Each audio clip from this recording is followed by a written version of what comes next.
those feels when you come in to drop off your computer and end up leaving the new iPhone SE. Gotta love how that works, guys. The iPhone SE, and I'm no longer part of the iPhone 6 club.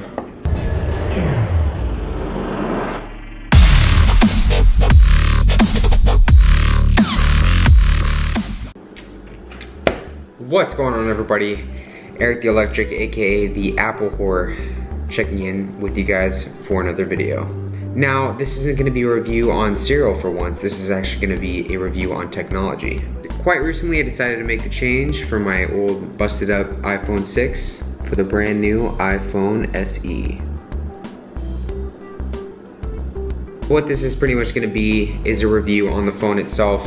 I've gone through a lot of different iPhones over the years, and I definitely have an opinion on this one, and I want to let you guys know what I think about it. So without further ado, let's get to it. Alrighty guys, so the first thing I want to talk about is size, and it's pretty obvious that with this, there's an extremely large difference. I want to make this pretty informal, like I said. I don't know the exact size dimensions. I believe this is like 4.7 inch screen on this one, and I have no idea how big this is, but you guys can see right here based on both of them.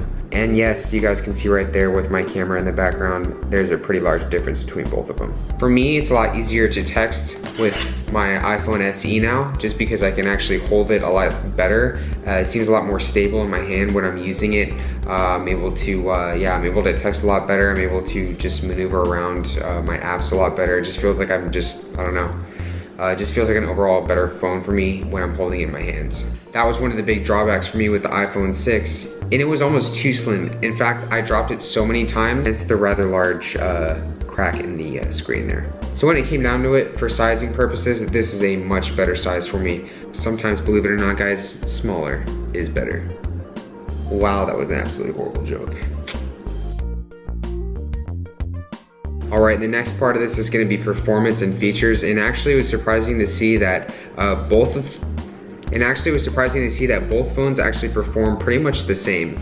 They have the same A9 memory chip in both of them, and they're both spec'd out pretty much the same, except this one actually has, this is actually a 16 gigabyte SE, and this is a 64 gigabyte iPhone 6. So the actual phone that I'm going to be getting is the 64 gigabyte SE, and they did not have any in gold, so I went with the 16, and I'm actually going to be getting the 64 when I return back to the store to pick up my computer, which is getting fixed right now.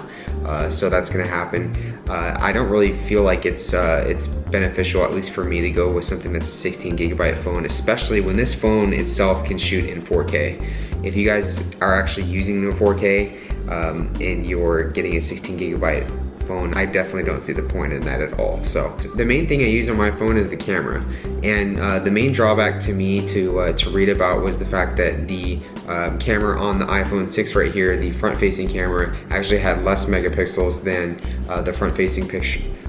Actually had less megapixels than the camera on the iPhone SE. There wasn't really too much of a difference overall, which isn't that big of a deal. The rear-facing camera, this one out here, is actually the same. So the main difference between the two and camera-wise is gonna be the front-facing camera.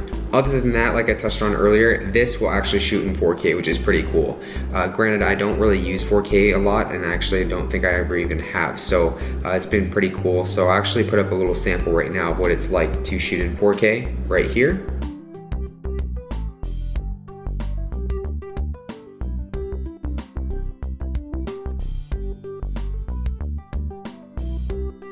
And this is some standard footage with the iPhone 6.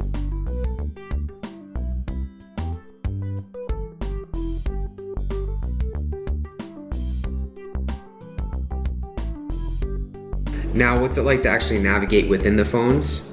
Here's what it looks like. Here we have 1, 2, 3, 4, 5, 6 different rows to choose from. So obviously, because the screen is way bigger, that being said, you have just more of a base to choose from. I mean, I didn't really notice too much. So yeah, I mean, it's definitely something I'll have to keep working with here. Anything you guys can even see the music and everything like that. The text is just so small. in comparison to the iPhone SE, which I'll show you in a few seconds here. But if you're going from an iPhone 6 or an iPhone 6s or an iPhone Plus or anything like that, this is definitely something that you're going to notice right off the bat if you go from that to an iPhone SE. So definitely keep that in mind when you're switching phones. Definitely in the store, definitely try them out and see if you're okay with that. I'm still having to adjust to it, but I think I'm gonna like it. I think I'm gonna like it overall. I think I'm gonna like it better in the end. So for reference purposes, this is what it looks like right here. As you see, we have 1, 2, 3, 4, 5 rows in comparison to 6. Overall, that's the main difference. I mean, you guys can see with notifications and everything on the iPhone SE, you're gonna see a lot less.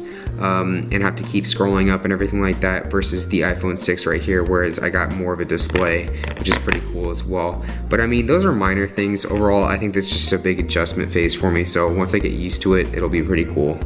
Another thing that was really hard to get used to at first was the fact that the power on switch on the iPhone 6 is actually on the side right there, and on the iPhone SE, it's actually on top right there. So overall, guys, I'm a huge fan of the new iPhone so far. It's definitely gonna take some getting used to coming from me. I've used an iPhone 6 for a long time, and unfortunately had to have this happen to me, so I had to get a new one. I'm gonna be going to the 64 gigabyte soon, so that'll be nice as well. So the bottom line with this is I really like the fact that it's smaller. It's something I'm able to text easier on. I do like the fact that the text is a little bit bigger. Granted, I will have to get used to it, like I said already. The fact that it will shoot in 4K, which is really cool. Like I said, I haven't used it before, and I'm looking forward to actually using it, putting in more of my videos. I don't really think it's gonna be that much different overall. I like the fact that the power on switch is up here as opposed to on the side. I know a lot of times with my iPhone 6, I actually lost traction and had the phone fall out of my hands just because I was trying to get the power on switch to work, and sometimes the power on switch didn't even work in the first place. I think the new phone is actually slower or faster than my old one. It's actually way faster, but that's because I had so much garbage on this phone. And yeah, I mean, it's a lot of pictures, a lot of, you know, memory and everything like that is being used, so that's pretty obvious in that sense. That's it, guys. Hope you guys enjoyed the video. I'm not the most techie guy in the world, but I wanted to get some brief thoughts out there, let you guys know what I think of the new phone that I got, and hopefully give you guys some information that you haven't seen already. Do me a favor, if you haven't already, follow me on my social media. All the links will be right there. Facebook, Instagram, Snapchat, Twitter, you name it. All gonna be right there. Follow me there. And if you haven't already, feel free to give the video a thumbs up. Don't forget to subscribe, and stay tuned for the next one. See you guys.